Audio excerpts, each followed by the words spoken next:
శిఖరాలు ఎక్కించెను.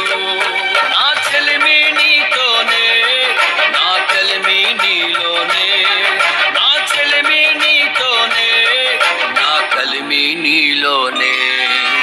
Alpha omega అయిన మహిమాన్వితుడా, అద్వితీయ సత్యవంతుడా, నిరంతరం స్తోత్రార్హుడా, రాత్రిలో కాంతి కిరణమా, పగటిలో కృపా నిలయమా, ముదిమి వరకు నన్నాదరించే సత్యవాక్యమా, నాతో స్నేహితుడా.